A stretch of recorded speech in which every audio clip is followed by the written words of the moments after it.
Right then. Hello. Welcome to the stream. So obviously, I will be rereading Pride and Prejudice because the last time I tried to do it, the internet decided to run off a cliff and it became completely unlistenable, which is it's difficult enough to listen to at the best of times. Oh dear. Anyway, that being said, Pride and Prejudice, Chapter 1. It is a truth universally acknowledged that a single man in possession of a good fortune must be in want of a wife. However little known the feelings or views of such a man may be on his first entering a neighbourhood, this truth is so well fixed in the minds of the surrounding families that he is considered as the rightful property of some one or other of their daughters. "My dear Mr. Bennet," said his lady to him one day, "have you heard that Netherfield Park is let at last?" Mr. Bennet replied that he had not. "But it is," returned she, "for Mrs. Long has just been there, and she told me all about it." Mr. Bennet made no answer. "Do you not want to know who has taken it?" cried his wife, impatiently. "You want to tell me, and I have no objection to hearing it." This was invitation enough. "Why, my dear, you must know Mrs. Long says that Netherfield is taken in by a young man of large fortune from the north of England. But he came down on Monday in a chaise and four to see the place, and was so much delighted with it that he agreed with Mr. Morris immediately. But he is to take possession before Michaelmas, and that some of his servants are to be in the house by the end of next week." "What's his name?" "Bingley." "Is he married or single?" "Oh, single, my dear, to be sure. A single man of large fortune, 4 or 5 thousand a year. What a fine thing for our girls!" "How so? How can it affect them?" "My dear Mr. Bennet," replied his wife, "how can you be so tiresome? You must know that I am thinking of marrying. You must know that I am thinking of his marrying one of them." "Is that his design in settling here?" "Design? Nonsense! How can you talk so? But it is very likely that he may fall in love with one of them, and therefore you must visit him as soon as he comes." "I see no occasion for that. You and the girls may go, or you may send them by themselves, which perhaps will still be better. For you are as handsome as any of them. Mr. Bingley might like you the best of the party." "My dear, you flatter me. I certainly have had my share of beauty, but I do not pretend to be anything extraordinary now. When a woman has 5 grown daughters, she ought to give over thinking of her own beauty. In such cases, a woman has not. Oh wait, no, this is Mrs. Bennet, Mr. Bennet. In such cases, a woman has not often much beauty to think of." "But, my dear, you must go and see Mr. Bingley when he comes into the neighbourhood." "It is more than I engage for, I assure you." "But consider your daughters. Only think what an establishment it would be for one of them. Sir William and Lady Lucas are determined to go, merely on that account. For in general, you know, they may visit no newcomers. Indeed, you must go, for it will be impossible for us to visit him if you do not." "You are over scrupulous, surely. I dare say Mr. Bingley will be very glad to see you, and I will send a few lines by you to assure him of my hearty consent to his marrying whichever he chooses of the girls, though I must throw in a good word for my little Lizzie." "I desire you will do no such thing. Lizzie is not a bit better than the others, and I am sure she is not half so handsome as Jane, nor half so good-humoured as Lydia. But you are always giving her the preference." "They have none of them much to recommend them," replied he. "They are all silly and ignorant like other girls. But Lizzie has something more of quickness than her sisters." "Mr. Bennet, how can you abuse your own children in such a way? You take delight in vexing me. You have no compassion for my poor nerves." "You mistake me, my dear. I have a high respect for your nerves. They are my old friends. I have heard you mention them with consideration these last 20 years at least." "Ah, you do not know how I suffer." "But I hope you will get over it, and live to see many young men of 4,000 a year come into the neighbourhood." "It will be of no use to us if 20 such should come, since you will not visit them." "Depend upon it, my dear, that when there are 20 I will visit them all." Mr. Bennet was so odd a mixture of quick parts, sarcastic humour, reserve, and caprice, that the experience of 3 and 20 years had been insufficient to make his wife understand his character. Her mind was less difficult to develop. She was a woman of mean understanding, little information, and uncertain temper. When she was discontented, she fancied herself nervous. The business of her life was to get her daughters married. Its solace was visiting and news. don't think it's picking up the scrolling. Chapter 2. Mr. Bennet was among the earliest of those who waited on Mr. Bingley. He had always intended to visit him, though to the last always assuring his wife that he should not go. Until the evening after the visit was paid, she had no knowledge of it. It was then disclosed in the following manner. Observing his second daughter employed in trimming a hat, he suddenly addressed her with, "I hope Mr. Bingley will like it, Lizzie." "We are not in a way to know what Mr. Bingley likes," said her mother resentfully, "since we are not to visit." "But you forget, mamma," said Elizabeth, "that we shall see him at the assemblies, and that Mrs. Long has promised to introduce him." "I do not believe that Mrs. Long will do any such thing. She has two nieces of her own. She is a selfish, hypocritical woman, and I have no opinion of her." "No more have I," said Mr. Bennet, "and I am glad to find that you do not depend on her serving you." Mrs. Bennet deigned not to make any reply, but, unable to contain herself, began scolding one of her daughters. "Don't keep coughing so, Kitty, for heaven's sake. Have a little compassion on my nerves. You tear them to pieces." "Kitty has no discretion in her coughs," said her father. "She times them ill." "I do not cough for my own amusement," replied Kitty fretfully. "When is your next ball to be, Lizzie?" "Tomorrow fortnight." "Ay, so it is," cried her mother. "And Mrs. Long does not come back till the day before, so it will be impossible for her to introduce him, for she will not know him herself." "Well, then, my dear, you may have the advantage over your friend, and introduce Mr. Bingley to her." "Impossible, Mr. Bennet, impossible, when I am not acquainted with him myself. How can you be so teasing?" "I honour your circumspection. A fortnight's acquaintance is certainly very little. One cannot know what a man really is by the end of a fortnight. But if we do not venture, somebody else will, and after all, Mrs. Long and her nieces must stand their chance, and therefore, as she will think it an act of kindness if you decline the office, I will take it on myself." The girls stared at their father. Mrs. Bennet said only, "Nonsense, nonsense." "What can be the meaning of that emphatic exclamation?" cried he. Do you consider the forms of introduction and the stress that is laid upon them as nonsense?" "I cannot quite agree with you there. What say you, Mary? For you are a young lady of deep reflection, I know, and read great books, and make extracts." Ooh, and make extracts. Mary wished to say something very sensible, but knew not how. While Mary is adjusting her ideas, let us return to Mr. Bingley. "I am sick of Mr. Bingley," cried his wife. "I am sorry to hear that. But why did you not tell me so before? If I had known as much this morning, I certainly would not have called on him. It's very unlucky, but as I have actually paid the visit, we cannot escape the acquaintance now." The astonishment of the ladies was just what he wished, that of Mrs. Bennet perhaps surpassing the rest, though when the first tumult of joy was over, she began to declare that it was what she had expected all the while. "How good it was of you, what? How good it was in you, my dear Mr. Bennet. But I knew I should persuade you at last. I was sure you loved the girls too well to neglect such an acquaintance. Well, how pleased I am! And it is such a good joke, too, that you should have gone this morning, and never said a word of it till now."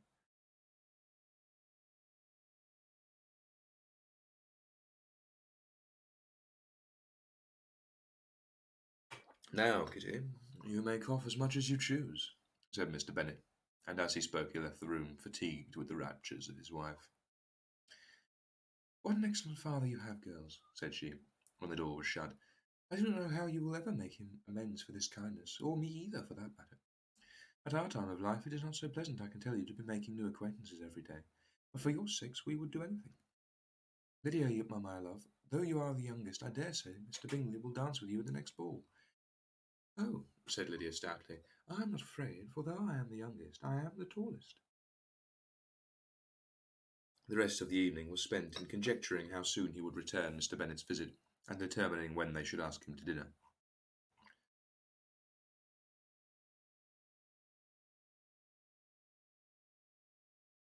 Chapter 3. Not all that Mrs. Bennet, however, with the assistance of her 5 daughters, could ask on the subject was sufficient to draw from her husband any satisfactory description of Mr. Bingley.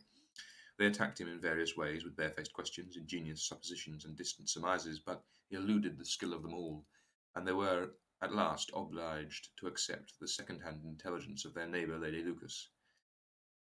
Or how you say obliged. The report was highly favourable. Sir William had been delighted with him. He was quite young, wonderfully handsome, extremely agreeable, and, to crown the whole, he meant to be at the next assembly with a large party.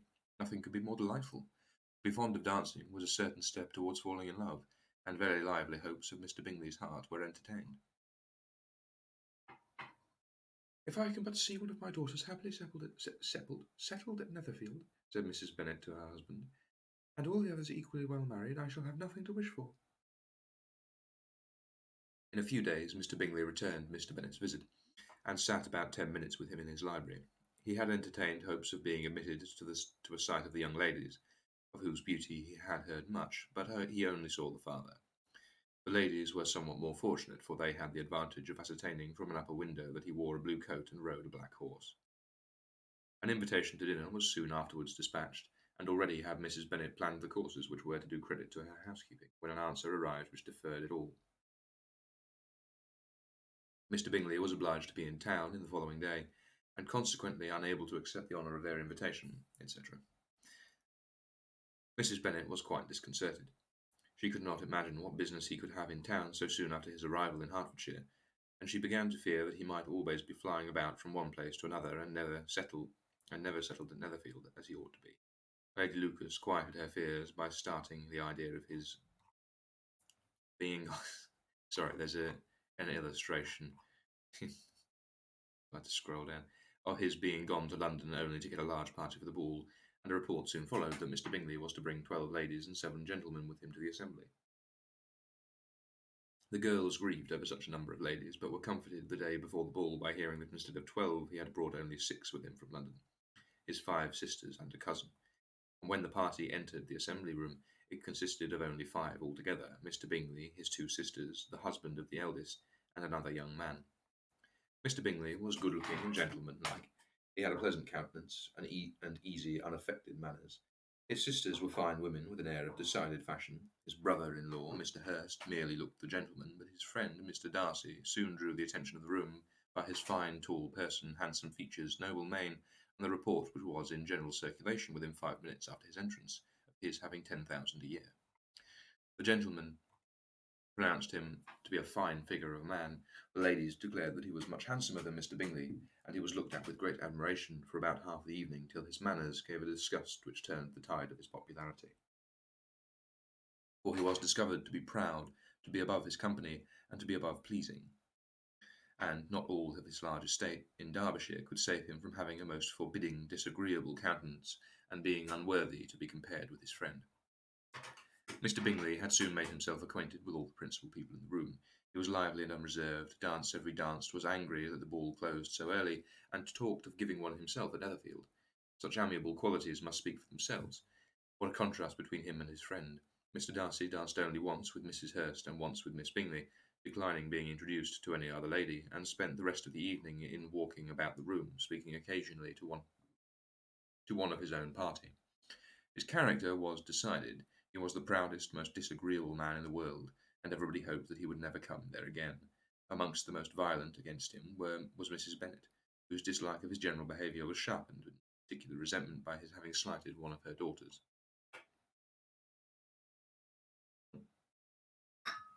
Refill teacup.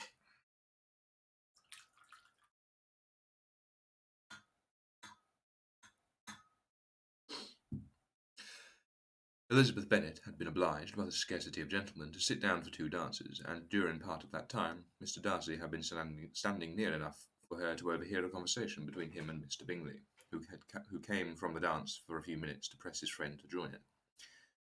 "Come, Darcy," said he, "I must have you dance. I hate to see you standing about by yourself in this stupid manner. You had much better dance." "I certainly shall not. You know how I detest it unless I am with someone acquainted with. You know how I detest it unless I am particularly acquainted with my partner. At such an assembly as this it will be insupportable. Your sisters are engaged, and there is not another woman in the room whom it would not be a punishment to me to stand with. Whom it would not be a punishment to me to stand up with." "I would not be so fastidious as you are," cried Bingley, "for a kingdom. Upon my honour, I never met so many pleasant girls in my life as I have this evening, and there are several of them, you see, uncommonly pretty. You are dancing with the only handsome girl in the room, said Mr. Darcy, looking at the eldest Mrs. Bennet. The eldest Miss Bennet. Oh, she's the most beautiful creature I ever beheld. But there is one of her sisters sitting down just behind you, who is very pretty, and I dare say very agreeable. Do let me ask my partner to introduce you.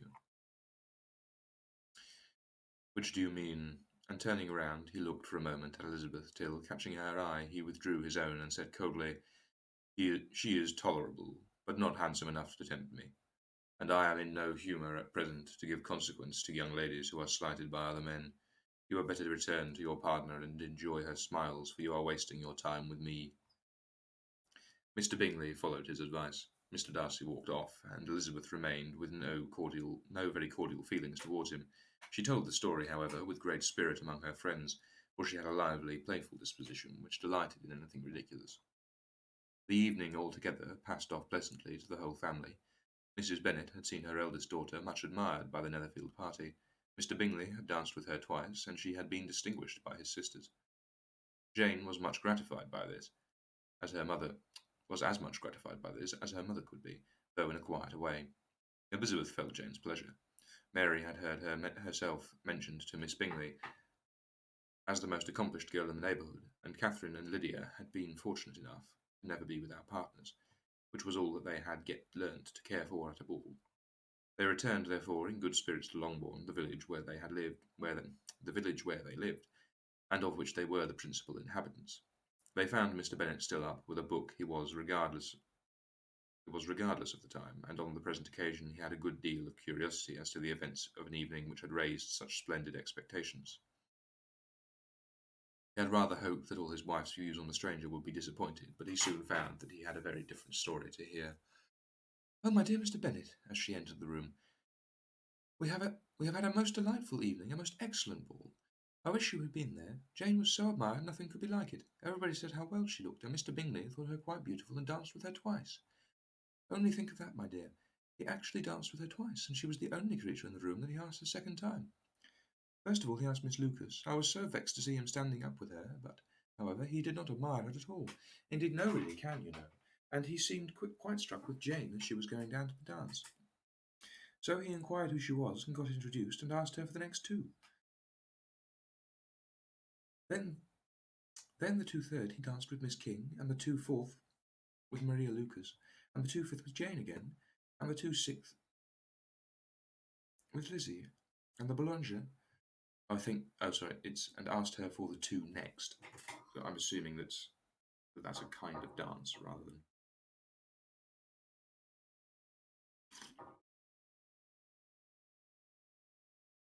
Maybe it's shorthand for the two-step, I don't know. If he had any compassion for me, cried her husband impatiently, he would not have danced half so much. For God's sake, say no more of his partners, now that he had sprained his ankle in the first dance. Oh, my dear, continued Mrs. Bennet, I am quite delighted with him. He is so excessively handsome, and his sisters are charming women. I never in my life saw anything more elegant than their dresses. I dare say the lace upon Mrs. Hurst's gown. Here she was interrupted again. Mr. Bennet protested against any description of finery. She was therefore obliged to seek another branch of the subject, and related with much bitterness of spirit and some exaggeration the shocking rudeness of Mr. Darcy. I can assure you, she added, that Lizzie does not lose much by not suiting his fancy, for he is a most disagreeable, horrid man, not at all worth pleasing, so high and so conceited that there was no enduring him. He walked here and walked there, fancying himself so very great, not handsome enough to dance with. I wish you had been there, my dear, to have given him one of your set-downs. I quite detest the man.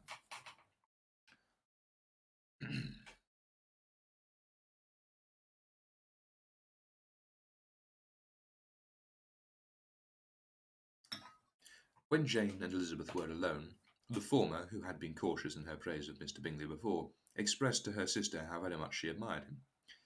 He is just what a young man ought to be, said she, sensible, good-humoured, lively, and I never saw such happy manners. So much at ease. So much ease with such perfect good breeding. He is also handsome, replied Elizabeth, which a young man ought likewise to be, if he possibly can. His character is thereby complete. I was very much flattered by his asking me to dance a second time. I did not expect such a compliment. Did you not? I did for you. But that is one great difference between us. Compliments always take you by surprise, and me never. What could be more natural than his asking you again? He could not help but he could not help seeing that you were about 5 times as pretty as every other woman in the room. No thanks to his gallantry for that. Well, he certainly is very agreeable, and I give you leave to like him. You have liked many a stupider person. Dear Lizzie, oh, you are a great deal too apt, you know, to like people in general. You never see a fault in anybody. All the world are good and agreeable in your eyes. I never heard you speak ill of a human being in my life. I would not wish to be hasty in censoring anyone. I always speak what I think. I know you do, and it is that which makes the wonder, with your good sense, to be so honestly blind to the follies and nonsense of others. Affectation of candour is common enough. One meets with it everywhere. Be candid about ostentation or design. To be candid without ostentation or design, to take the good of everyone's character and make it still better, to say nothing of the bad, belongs to you alone. And so you like this man's sisters too, do you? Their manners are not equal to his. Certainly not at first, but they are very pleasing women when you converse with them. Miss Bingley is to live with her brother and keep his house, and I am much mistaken if we shall not find a very charming neighbour in her. Elizabeth listened in silence, but was not convinced. Their behaviour at the assembly their behaviour at the assembly had not been calculated to please in general, and with more quickness of observation and less pliancy of temper than her sister, and with a judgment too unassailed by any attention to herself, she was very little disposed to approve them. They were, in fact, very fine ladies, not deficient in good humour when they were pleased, nor in the power of being agreeable when they chose it. One moment.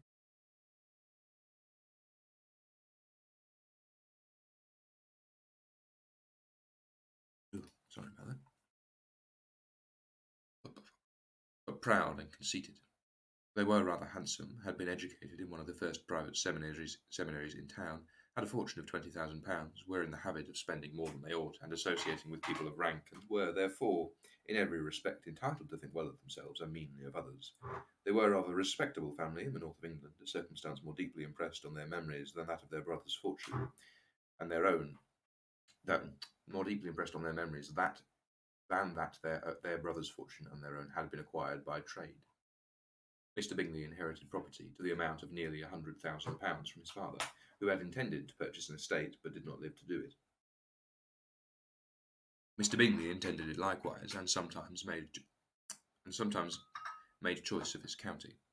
But as he was now provided with a good house and the liberty of a manor, it was doubtful to many of those who best knew the easiness of his temper whether he might not spend the remainder of his days at Netherfield, and leave the next generation to the purchase.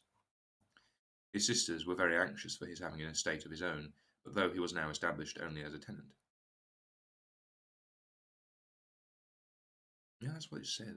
But though he was now established only as a tenant, Miss Bingley was by no means unwilling to preside at his table, nor was Mrs. Hurst, who had married a man of more fashion than fortune, less disposed to consider his house as her home when it suited her. Mr. Bingley had not been of age 2 years when he was tempted by an accidental recommendation to look at Netherfield House. He did look at it, and into it, for half an hour.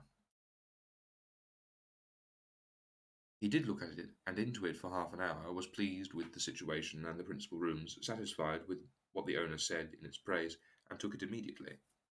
Between him and Darcy there was a very steady friendship, in spite of a great opposition of character. Bingley was endeared to Darcy by the easiness and openness and ductility of his temper, though no disposition could offer a greater contrast to his own, and though with his own he never appeared dissatisfied. On the strength of Darcy's regard, Bingley had the firmest reliance, and of his judgment the highest opinion. In understanding, Darcy was the superior. Bingley was by no means deficient, but Darcy was cleverer. He was at the same time haughty, reserved, and fastidious, and his manners, though well bred, were not inviting. In that respect his friend had greatly the advantage. Bingley was sure of being liked wherever he appeared. Darcy was continually giving offence.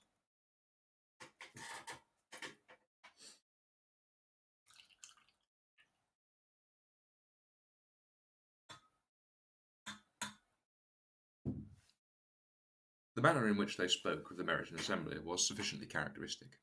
Bingley had never met with pleasanter people or prettier girls in his life. Everybody had been most kind and attentive to him. There had been no formality, no stiffness. He had soon felt acquainted with all the room, and to Miss Bennet he could not conceive an angel more beautiful. Darcy, on the contrary, had seen a collection of people in whom there was little beauty and no fashion, for none of whom he had felt the smallest interest, and from none received either attention or pleasure. Miss Bennet he acknowledged to be pretty, but she smiled too much. Mrs. Hurst and her sister allowed it to be so, but still they admired her and liked her, and pronounced her to be a sweet girl, and one whom they should not object to know more of. Miss Bennet was therefore established as a sweet girl, and their brother felt authorised by such commendation to think of her as he chose.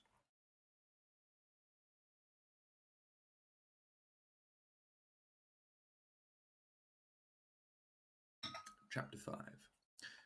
Within a short walk of Longbourn lived a family with whom the Bennets were particularly intimate. Sir William Lucas had been formerly in trade in Meryton, where he had made a tolerable fortune, and risen to the honour of knighthood by an address to the king during his majority. Oh, wait, no, sorry. During his mayoralty.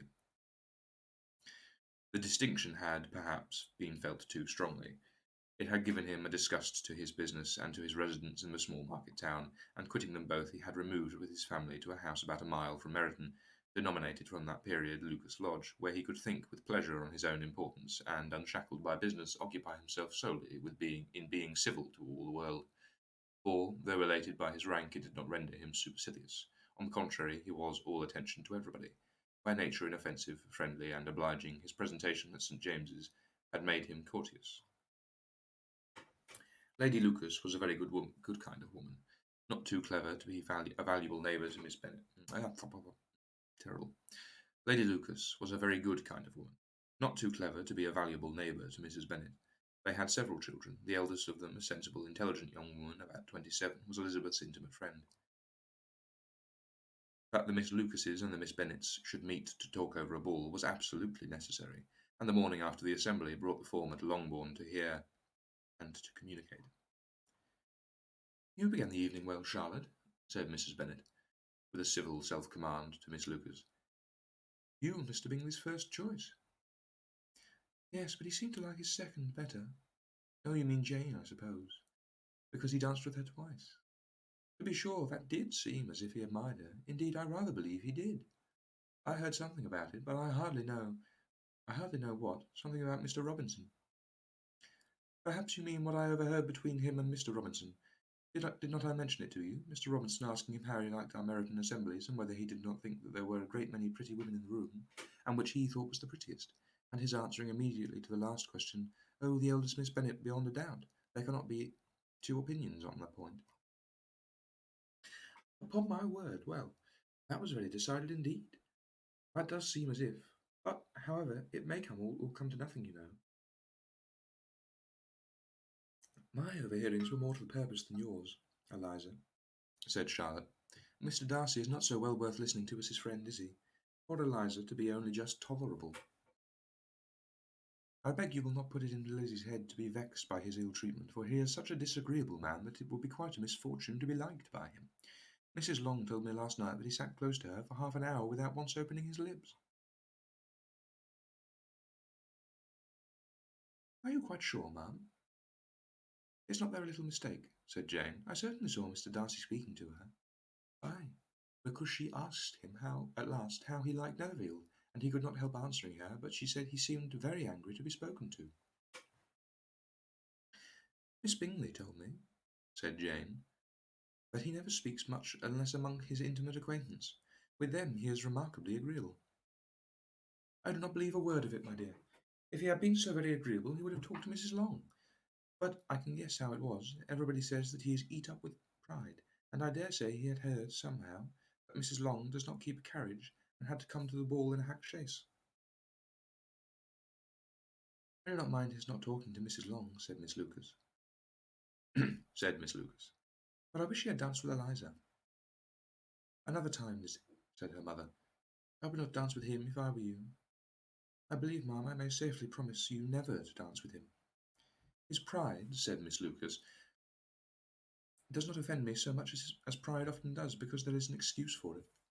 One cannot wonder that so very fine a young man, with family, fortune, and everything in his favour, should think highly of himself. If I may so express it, he has a right to be proud." "That is very true," replied Elizabeth, "and I could easily forgive his pride. if he had, and I could easily forgive his pride if he had not mortified mine. Pride, observed Mary, who piqued herself upon the solidarity of her reflections, is a very common failing, I believe. By all that I have ever read, I am convinced that it is very common indeed, that human nature is particularly prone to it, and that there are very few of us who do not cherish a feeling of self-complacency on the score of some quality or other, real or imaginary. Vanity and pride are different things, though the words are often used synonymously. A person may be proud without being vain. Pride relates more to our opinion of ourselves, vanity to what we would have others think of us. If I were as rich as Mr. Darcy, sorry, the young boy. If I were as rich as Mr. Darcy, cried a young Lucas, who came with his sisters, I should not care how proud I was. I would keep a pack of foxhounds and drink a bottle of wine every day. Then you would drink a great deal more than you ought, said Mrs. Bennet, and if I were to see you at it, I should take away your bottle directly. The boy protested that she should not. She continued to declare that she would, and the argument only ended with the visit.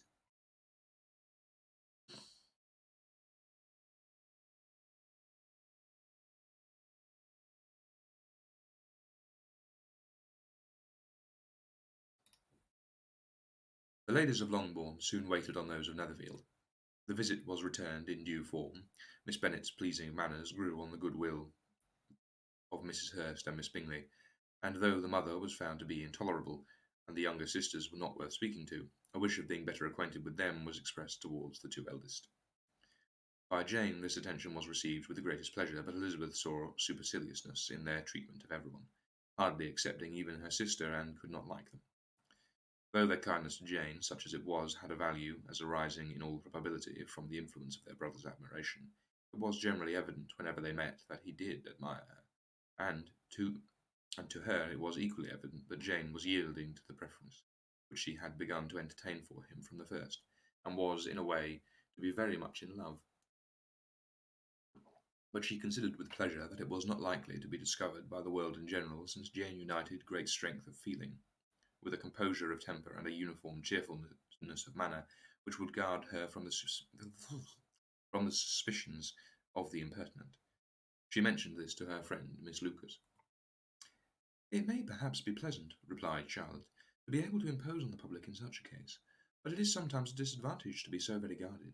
If a woman conceals her affection with the same skill from the object of it, she may lose the opportunity of fixing him, and it will then be but poor consolation to believe the world equally dark. There is so much of gratitude or of vanity. There is so much of gratitude or of vanity in almost every attachment that it is not safe to leave any to itself. We can all begin freely. A slight preference is now a slight. We can. Punctuation in this is weird and old-fashioned, which isn't that surprising. But whatever. We can all begin freely. A slight preference is natural enough, but there are very few of us who have heart enough to be really in love without encouragement. In 9 cases out of 10, a woman had better show more affection than she feels. Bingley likes your sister undoubtedly, but he may never do more than like her if she does not help him on.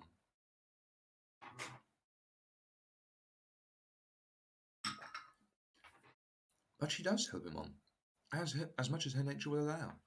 If I can perceive her regard for him, he must be a simpleton indeed to not discover it too. Remember, Eliza, that he does not know Jane's disposition as you do. But if a woman is partial to a man and does not endeavour to conceal it, he must find it out. Perhaps he must, if he sees enough of her. But though Bingley and Jane meet tolerably often, it is never for many hours together, and as they always see each other in large mixed parties, it is impossible that every moment should be employed in conversing together. Jane should therefore make the most of every half hour in which she can command his attention. When she is secure of him, there will be leisure for falling in love as much as she chooses. Your plan is a good one, replied Elizabeth, where nothing is in question but the desire of being well married, and if I were determined to get a rich husband, or any husband, I dare say I should adopt it. But these are not Jane's feelings. She is not acting by design. As yet she cannot even be certain of the degree of her own regard, nor of its reasonableness. She has known him only a fortnight. She danced 4 dances with him at Meryton. She saw him one morning in his own house, and has since dined in company with him 4 times. This is not quite enough to make her understand his character. Not as you represented. Had she merely dined with him, she might only have discovered whether he had a good appetite. But you must remember that 4 evenings have also been spent together, and 4 evenings may do a great deal. Yes, these 4 evenings have enabled them to ascertain that they both like Van something better than commerce. But with respect to any other characteristic, I do not imagine that much has been unfolded. Well, said Charlotte, I wish Jane success with all my heart, and if she were married to him tomorrow, I should think she had as good a chance of happiness as if she were to be studying his character for a 12-month. Happiness in marriage is entirely a matter of chance. If the disposition of the parties were ever so well known to each other, or ever so similar beforehand, it does not advance their felicity in the least. They always continue to grow sufficiently unlike afterwards to have their share of vexation. They always continue to grow sufficiently unlike afterwards to have their share of vexation, and it is better to know as little as possible of the defects of the person with whom you are to pass your life. You make me laugh, Charlotte, but it is not sound. You know it is not sound, and that you would never act in this way yourself. Occupied in observing Mr. Bingley's attention to her sister, Elizabeth was far from suspecting that she was herself becoming an object of some interest in the eyes of his friend. Mr. Darcy had at first scarcely allowed her to be pretty. He had looked at her without admiration at the ball, and when they next met he looked at her only to criticise. But no sooner had he made it clear to himself and his friends that she had hardly a good feature in her face, than he began to find it was rendered uncommonly intelligent by the beautiful expression of her dark eyes. To this discovery, to this discovery succeeded some others equally mortifying. Though he had detected with a critical eye more than one failure of perfect symmetry in her form, he was forced to acknowledge her figure to be light and pleasing, and in spite of his asserting that her manners were not those of the fashionable world, he was caught by their easy playfulness. Of this she was perfectly unaware. To her he was only the man who made himself agreeable nowhere, and who had not thought her handsome enough to dance with. He began to wish to know more of her, and, as a step towards conversing with her himself, attended to her conversation with others. His doing so drew her notice. It was at Sir William Lucas's, where a large party were assembled. "What does Mr. Darcy mean," said she to Charlotte, "by listening to my conversation with Colonel Forster?" "That is a question which only Mr. Darcy can answer. But if he does it any more, I shall certainly let him know that I see what he is about. He has a very satirical eye, and if he does not begin by being impertinent, if I do not begin by being impertinent myself, I shall soon grow afraid of him." On his approaching them soon afterwards, though without seeming to have any intention of speaking, Miss Lucas defied her friend to mention such a subject to him, which immediately provoking Elizabeth to do it.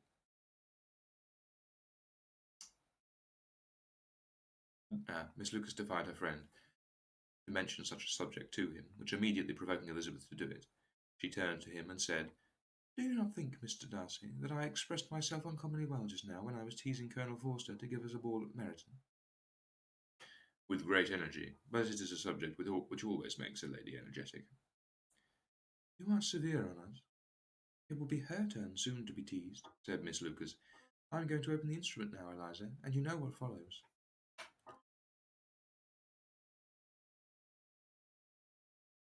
"You are a very strange creature by way of a friend, always wanting me to play and sing before anybody and everybody. If my vanity had taken a musical turn, you would have been invaluable, but as it is, I would rather not sit down before those who must be in the habit of hearing the very best of performers."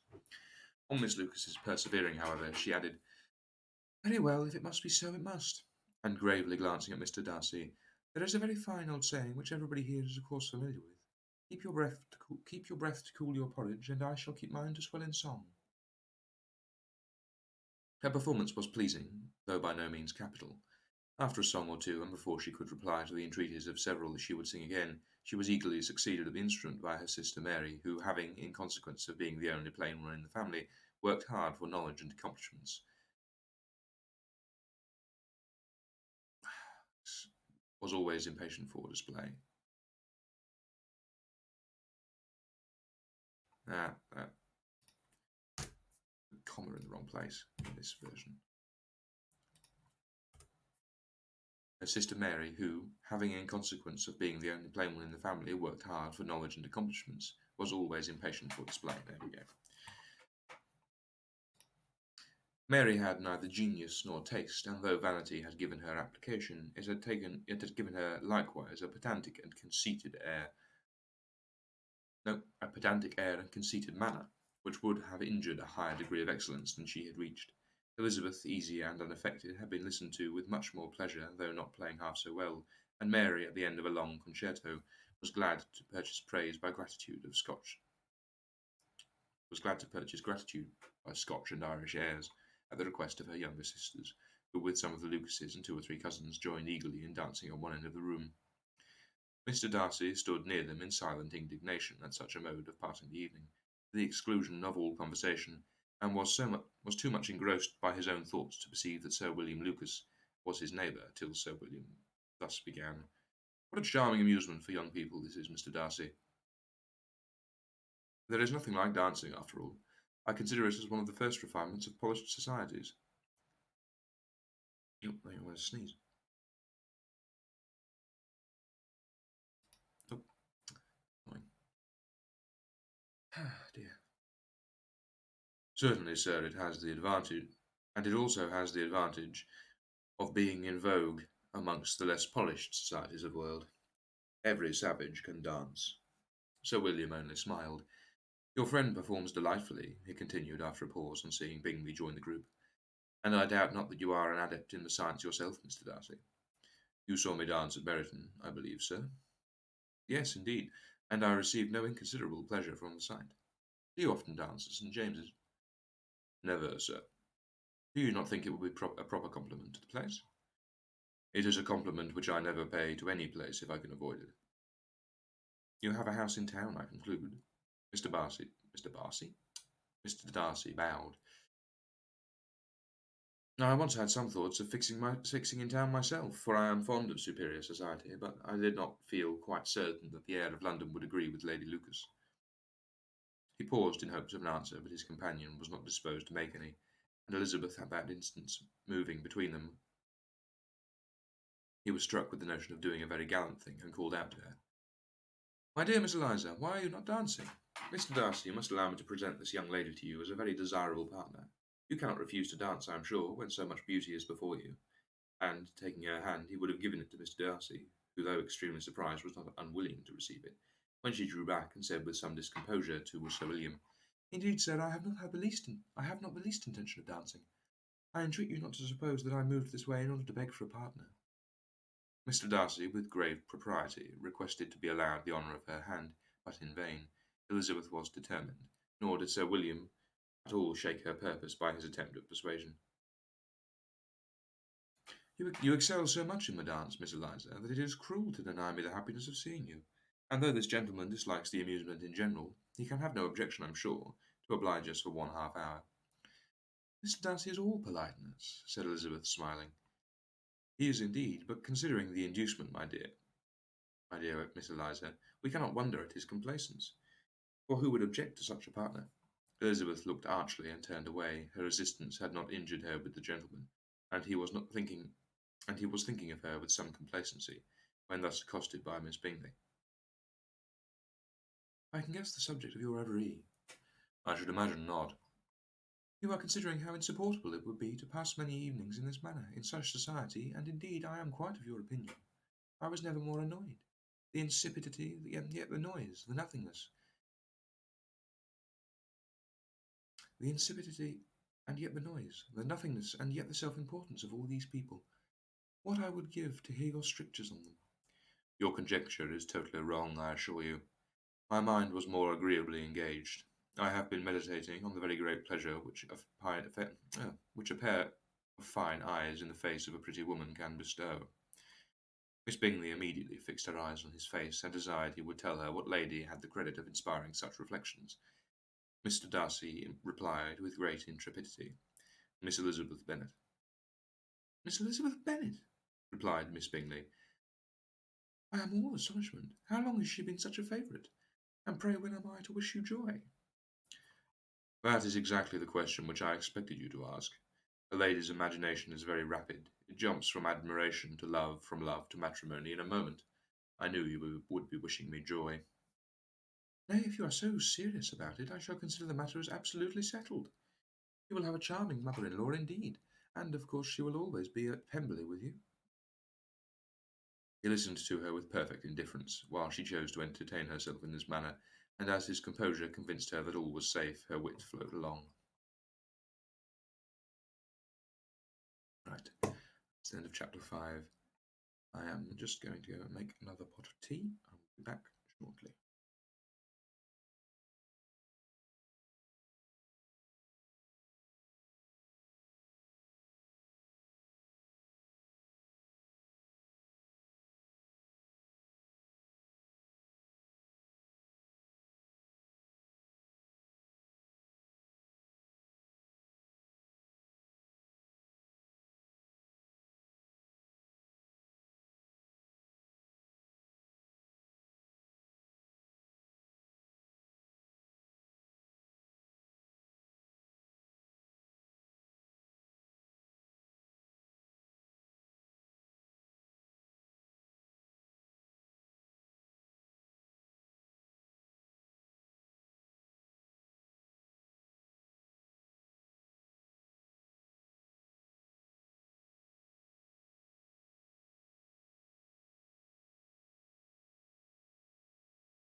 Now, back to form. Forgetting to put the blasted title cards up. That's annoying for me as well, because it means that when I have to go to make the chapters on VOD on YouTube, I won't be able to find the tea run section. Anyway, brace for the alarm. That being said, chapter 7. maybe I got further than this. Maybe I got to like chapter 8 or something. I don't know. Mr. Bennet's property consisted almost entirely in an estate of 2,000 a year, which, unfortunately for his daughters, was entailed in default of male heirs on a distant relation and their mother's fortune. Mr. Bennet's property consisted almost entirely in an estate of 2,000 a year, which, unfortunately for his daughters, was entailed in default of male heirs on a distant relation, and their mother's fortune, though ample for her situation in life, could but ill supply the deficiency of his. Her father had been an attorney in Meryton, and had left her £4,000. She had a sister married to a Mr. Phillips, who had been a clerk to their father and had succeeded him in the business, and a brother settled in London in a respectable line of trade. The village of Longbourn was only 1 mile from Meryton, a most convenient distance for the young ladies, who were usually tempted thither 3 or 4 times a week to pay their duty to their aunt, and to a milliner's shop just over the way. The 2 youngest of the family, Catherine and Lydia, were particularly frequent in these attentions. Their minds were more vacant than their sisters'. That's mean. And when nothing better offered, a walk to Meryton was necessary to amuse their morning hours and to furnish conversation for the evening. And however bare of news the country in general might be, they always contrived to learn some from their aunt. At present, indeed, they were all well supplied with news and happiness on the recent arrival of a militia regiment in the neighbourhood. It was to remain the whole winter, and Meryton was the headquarters. Their visits to Mrs. Phillips were now productive of the most interesting intelligence. Every day added something to their knowledge of the officers' names and connections. Their lodgings were not long a secret, and at length they began to know the officers themselves. There's the alarm. See you back out the wall. We're on there. Say we. I'm on Darjeeling now. That's nice. Nearly out of Darjeeling.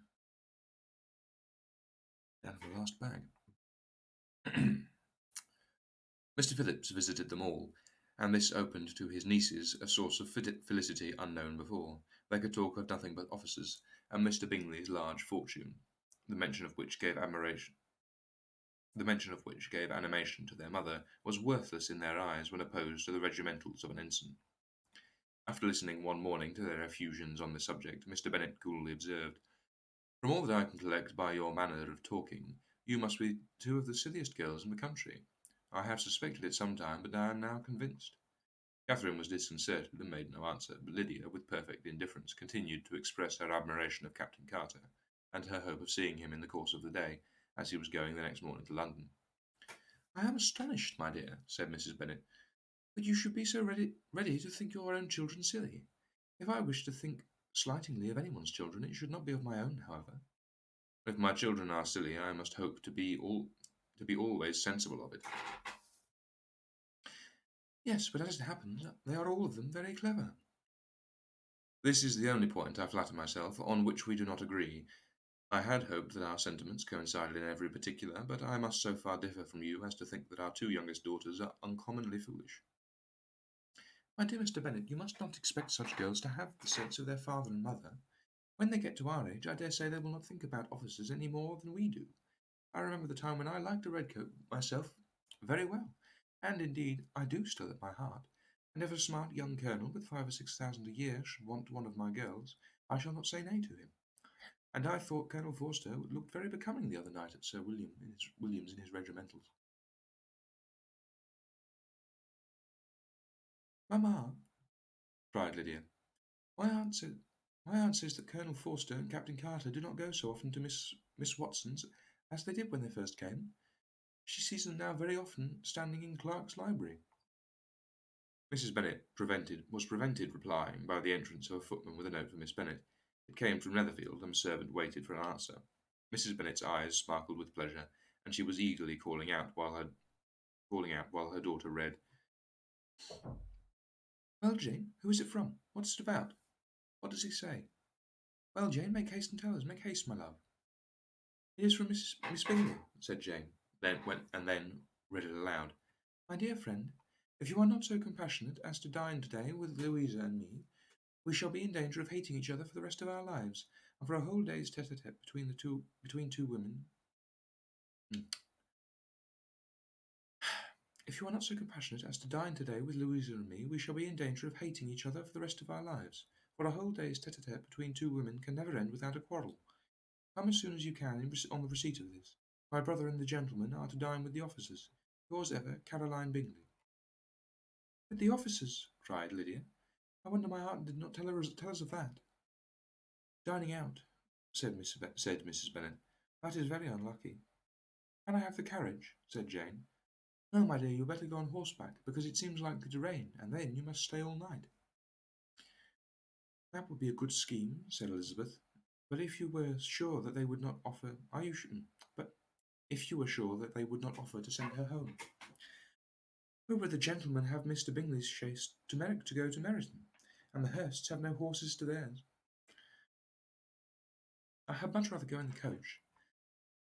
But, my dear, your father cannot spare the horses, I am sure. They are wanted in the farm, Mr. Bennet, are they not? They are wanted in the farm much oftener than I can get them. But if you have got them today, said Elizabeth, my mother's purpose will be answered. She did at last extort from her father an acknowledgment that the horses were engaged. Jane was therefore obliged to go on horseback, and her mother attended her to the doorway with many cheerful prognostics of a bad day.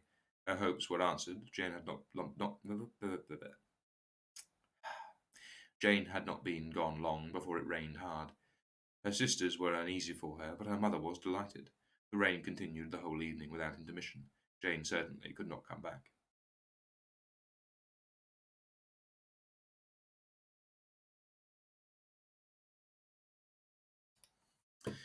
It was a lucky idea of mine indeed, said Mrs. Bennet, more than once, as if the credit of making it rain were all her own. Till the next morning, however, she was not aware of all the felicity of her contrivance. Breakfast was scarcely over when a servant from Netherfield brought the following note for Elizabeth. My dearest Lizzie, I find myself very unwell this morning, which I suppose is to be imputed to my getting wet throughout yesterday. My kind friends will not hear of my returning home until I am better. They insist also on my seeing Mr. Jones, therefore do not be alarmed if you should hear of his having been to me, and excepting a sore throat and a headache, there is not much the matter with me. Yours, etc. Well, my dear, said Mr. Bennet, when Elizabeth had read the note aloud, if your daughter should have a dangerous fit of illness, if she should die, it would be a comfort to know that it was all in pursuit of Mr. Bingley and under your orders. Oh, I am not afraid of her dying. People do not die of such trifling little colds. She will be taken good care of. As long as she stays there, it is all very well. I would go and see her if I could have the carriage.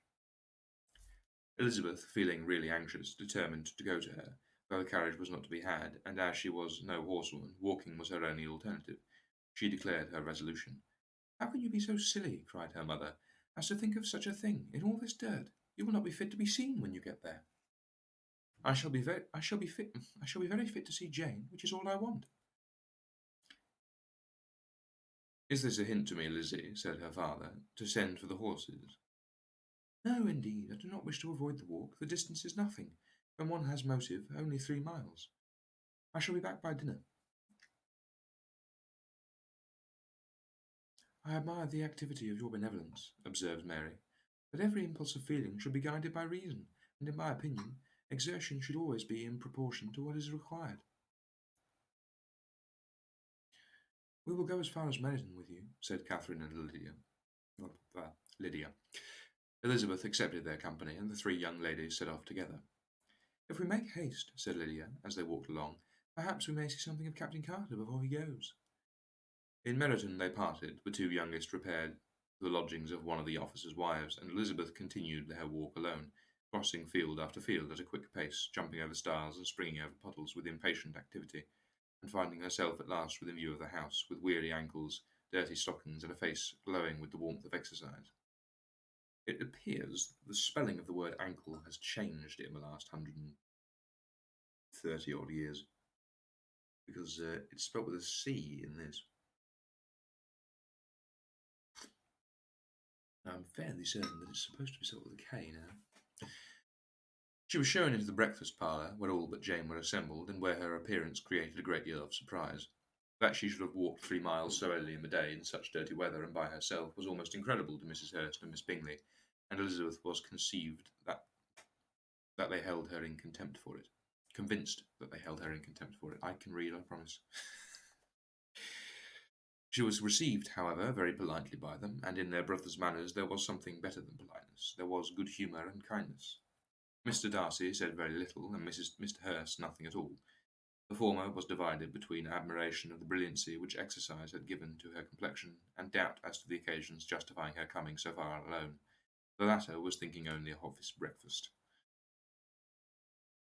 Her inquiries after her sister were not very favourably answered.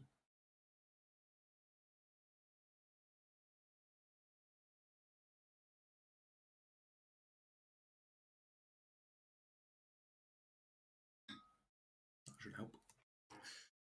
Miss Bennet had slept ill, and though up, was very feverish, and not well enough to leave her room. Elizabeth was glad to be taken to her immediately, and Jane, who had only been withheld by the fear of giving alarm or inconvenience from expressing in her note how much she longed for such a visit, was delighted at her entrance. She was not equal, however, to much conversation, and when Miss Bingley left them together, could attempt little besides expressions of gratitude for the extraordinary kindness she was treated with. Elizabeth silently attended her. When breakfast was over, they were joined by the sisters, and Elizabeth began to like them herself when she saw how much affection and solicitude they showed for Jane. The apothecary came, and having examined his patient, said, as might be supposed, that she had caught a violent cold, and that they must endeavour to get the better of it. No, there's a semicolon. Advised her to return to bed, and promised her some draughts. The advice was followed readily, for the feverish symptoms increased and her head ached acutely. Elizabeth did not quit her room for a moment, nor were the other ladies often absent. The gentlemen being out, they had, in fact, nothing to do elsewhere. When the clock struck 3, Elizabeth felt that she must go, and very unwillingly said so. Miss Bingley offered her the carriage, and she only wanted a little pressing to accept it, when Jane testified such concern at parting with her that Miss Bingley was obliged to convert the offer of the chaise into an invitation to remain at Netherfield for the present. Elizabeth most thankfully consented, and a servant was dispatched to Longbourn to acquaint the family with her stay and bring back a supply of clothes.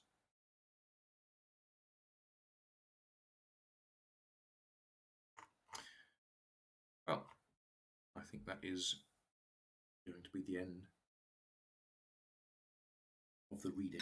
If I carry on much longer, I'll lose my ability to use my tongue, and it'll just be for the entire time. I can have that already. So I will switch to screen capture and do some standard Googling of various older words and so on. And I think I will go through and show the illustrations, because this version of the book has quite a lot of illustrations in it. So we'll do that. And should you not wish to stay for that, then I hope you have enjoyed, and I hope you will return for the next set of chapters and or for Sherlock Holmes. I won't be able to stream for about a week after this, so the next stream will likely be next Saturday, I think. It may be a little bit sooner, it may be a little bit later. It remains to be seen. Certainly, I don't think I will be available. Which is quite annoying, because it's going to take even longer to get up to 25 out of 30 days of streaming. And everyone knows that achievements are definitely very important and not at all unnecessary. Anyway, that being said, I should switch to... no, that's the wrong one. That's EU4 rules. There we go. Screen capture. So this is the opening illustration, I believe. Is quite nice. Very large peacock. Usually so. I wonder if Netherfield Park can't possibly be a real place.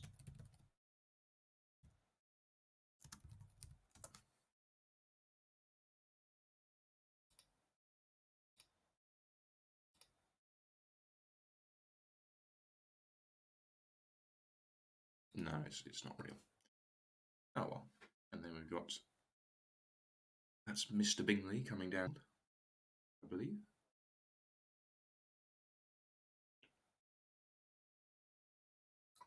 Ooh, he's warm. Oh, that copyright's expired, that's fine.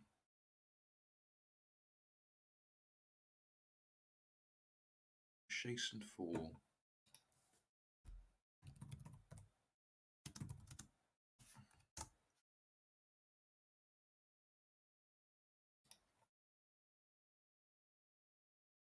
There we go. Sort of. No, it's essentially a kind of carriage with a sort of curved shape. Michaelmas is presumably just Christmas.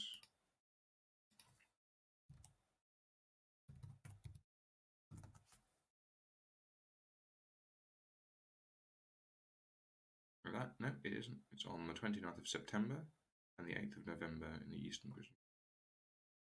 No. Signifies the end of harvest. Oh, it's Harvest Festival. Yeah. Huh. Oh, that's another question. Right. When was Pride and Prejudice published? Pride and Prejudice.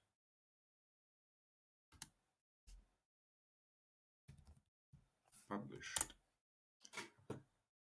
No, not film. Published anonymously in 1813. Okay, so now I go to my currency converter. Currency converter, 1813.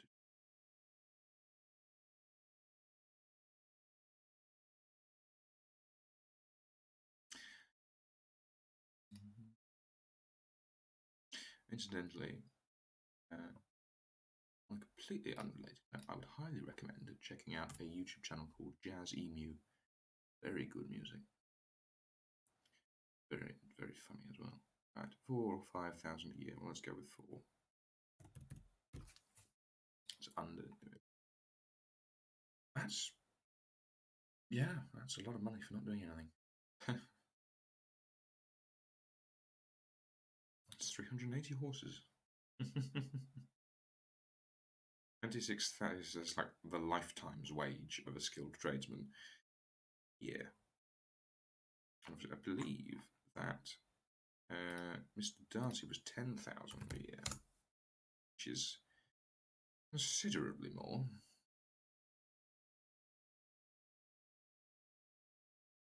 I suppose because obviously if this was 1813, this was a long time before.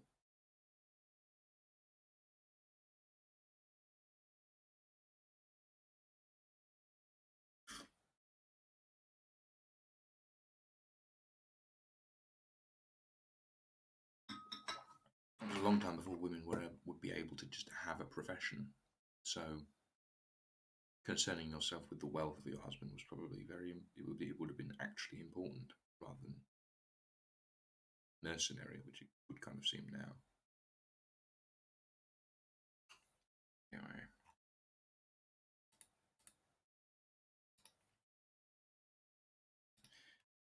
Have Mr. and Mrs. Bennet. He's not a very kind artist, is he? To the what? Oh, this is Mr. Bingley, Mrs. Bingley, and the 5 girls. That's presumably Elizabeth because she's sewing.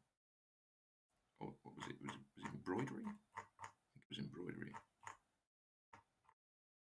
Don't know. I'm not going to just go all the way up to look.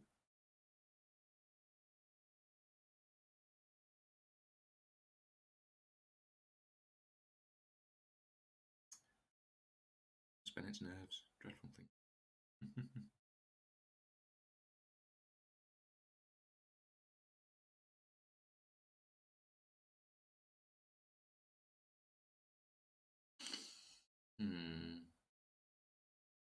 And then we have Lucy being the tallest.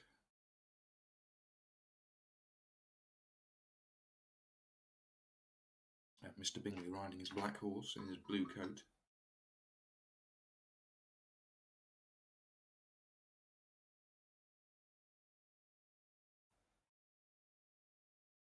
Oh, I hadn't even really registered that.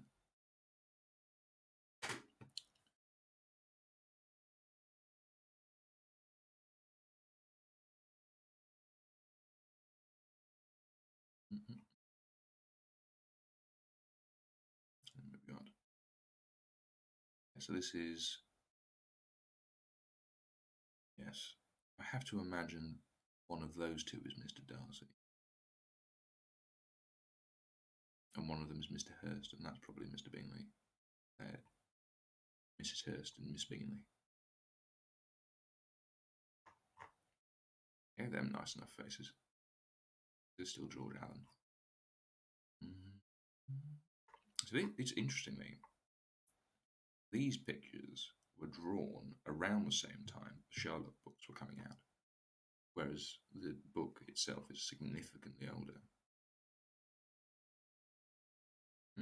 Almost, I think, like 70 odd years difference. Noble name. What does name mean? I'm assuming it's just like, got the wrong way around. It's just appearance or manner, especially an indication of their character or mood.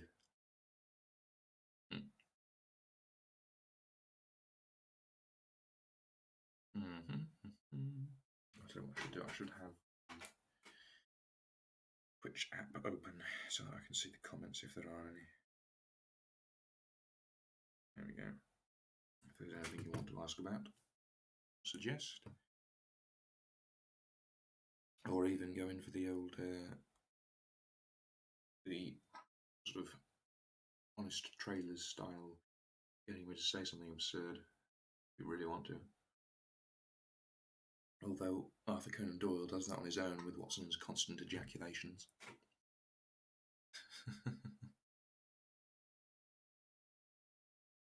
Yeah, it's childish of me to find that so amusing, but I can't help it, it's so out of place.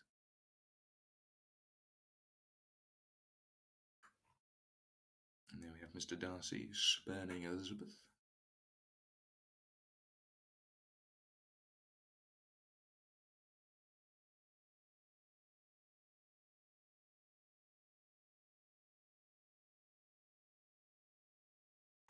I'll tell you what I've skimmed past. Oh no, it's not, it's further down.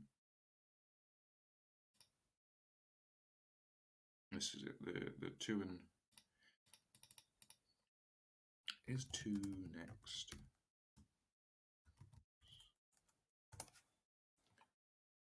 Two hearts? No. 2... There's 2-1, I think? No. Or was it the 2-4?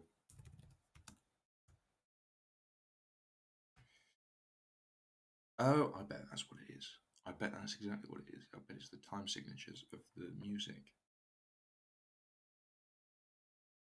Although it does keep getting the 2/6.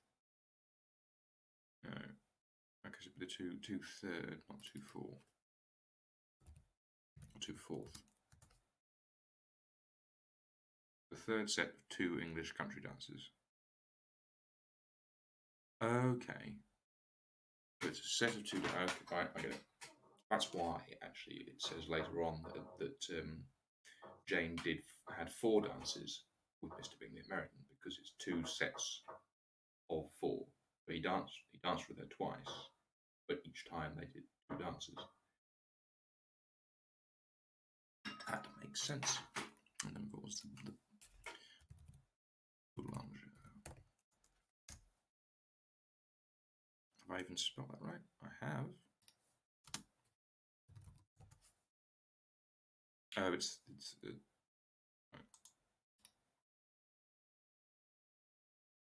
okay. Yeah, no, we're not doing that.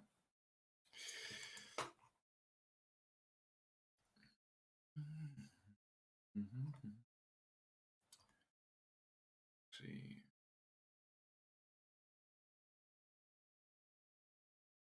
I don't even know what that's supposed to be, but it's just a random illustration. Although it appears to be one of the Miss Bennets in a Hobbit house.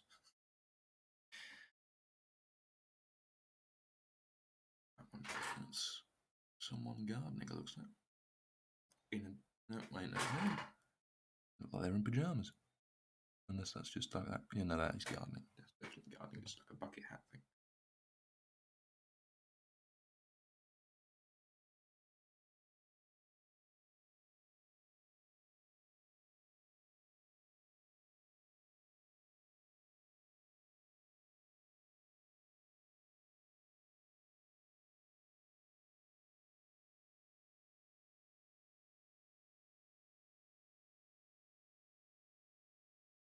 The ductility of his temper. It must have meant something slightly. It must have different connotations in 1813 because ductility of temper isn't really a thing now. Because it would mean like malleability. Because ductility is the ability of a material to be drawn into a wire. You can't draw temper into a wire. Look at this. It must have a.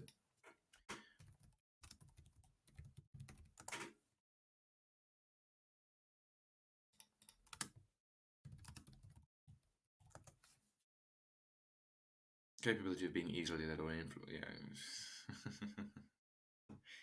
Yeah. It was what I was thinking.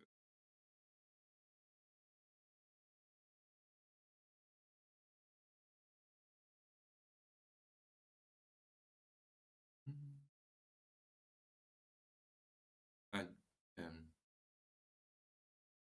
oh, this is like an almost caricature type thing. Sir William being knighted. I bet you that's what that is.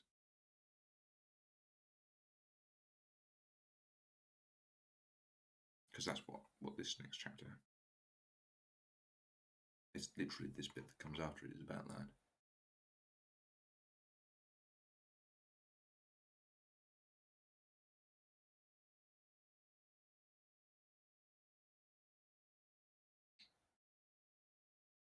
Oh dear. George Allen didn't do many services to Mrs. Lucas.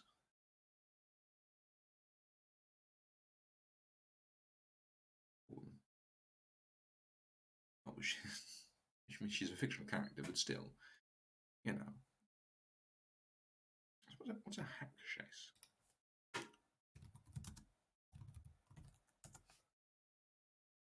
That's just a hired carriage. Yeah, so it's the same kind of carriage, but it's a hired one rather than your own. Makes sense.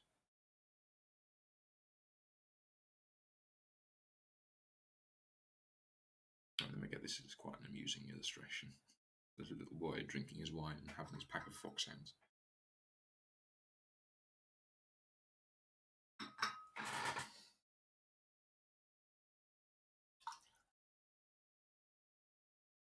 Slightly too much tea.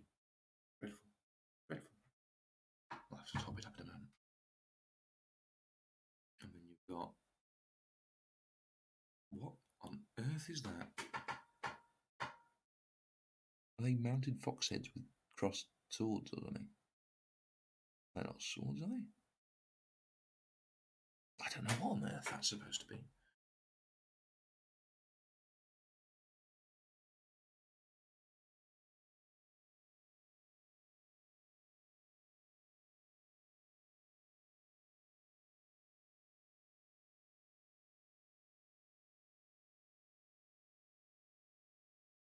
This one, yeah, okay.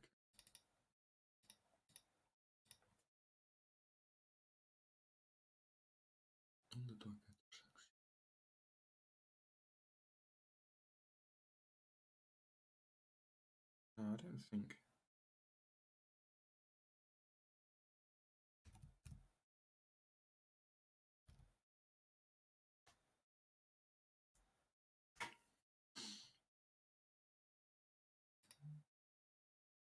One.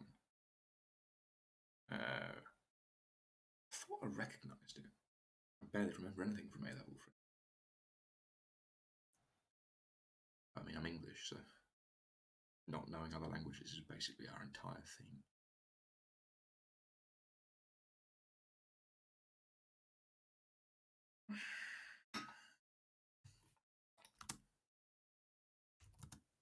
There we go.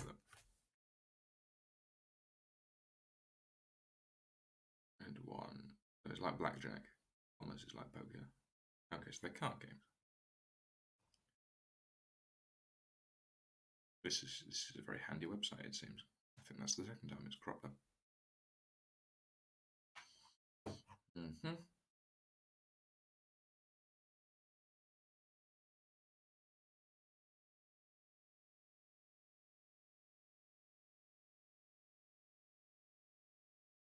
See, and then we've got Elizabeth on the piano. Or is that actually that? I mean, interesting. So that could be Mary. Potentially. See where it says entreaties of several.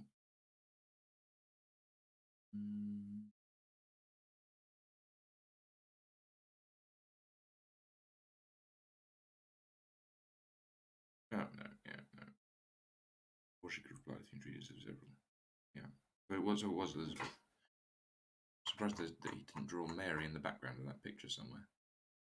It's just Elizabeth. No, it's just Elizabeth. That's a weird saying.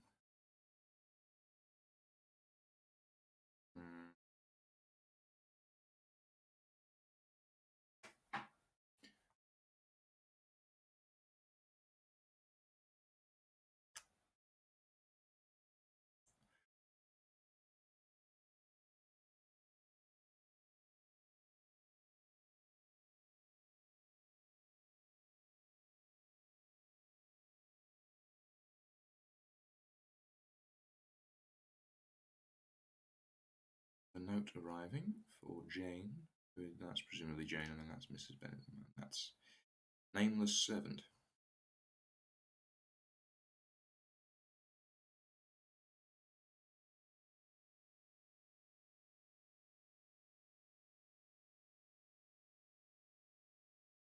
Milliner's shop.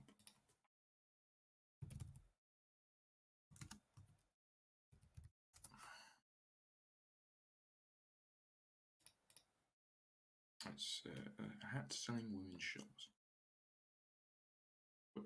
Yes, it's a hat that sells shops. Sounds like something that would happen in Alice in Wonderland. It's a shop that sells hats.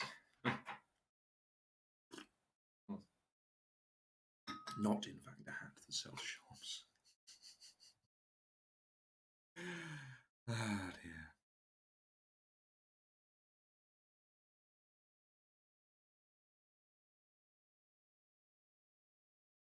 Slightingly, I love a word.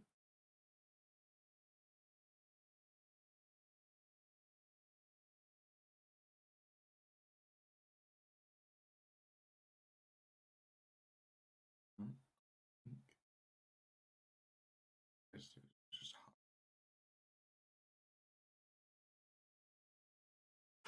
where we've got the illustration of Jane leaving, accompanied by Mrs. Bingley commenting on how terrible the weather is sure to be.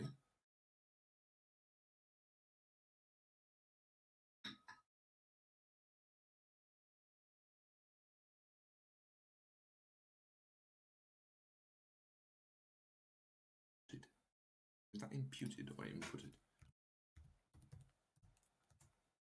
That's immuted.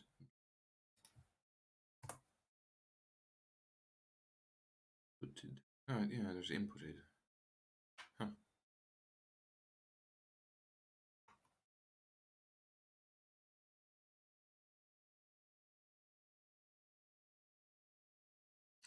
guessing if I look at the usage, early 1800s. Now,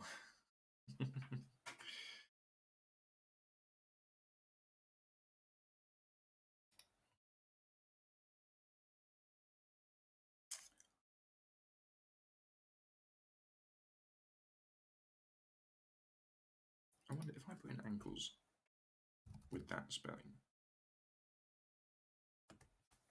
and then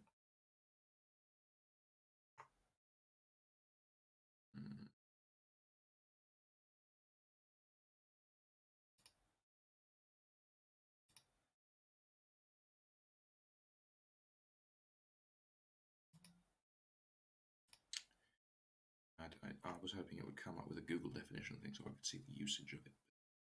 Nope. Oh well, can't have it. I have the apothecary. Oh, it's his hat blended in with his jacket. I thought he was just holding like some sort of shoehorn thing.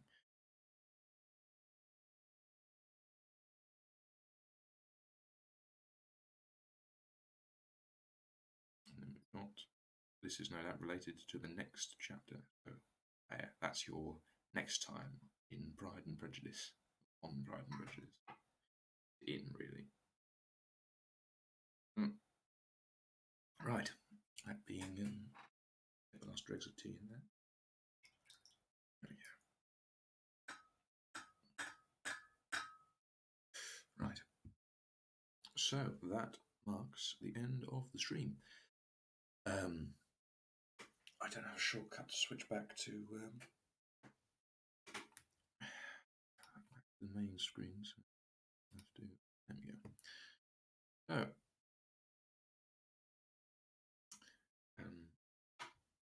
hopefully you enjoyed. Should you have stayed till this point, and I hope you will come back again for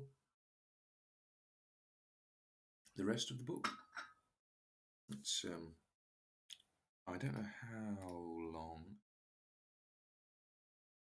What page is the last chapter at? Yeah, it's going to be quite a while. It's going to be probably a solid 6 or 7 or 8 streams long, so that should be interesting. So anyway, thanks for listening, and I hope to see you again. Goodbye and good day.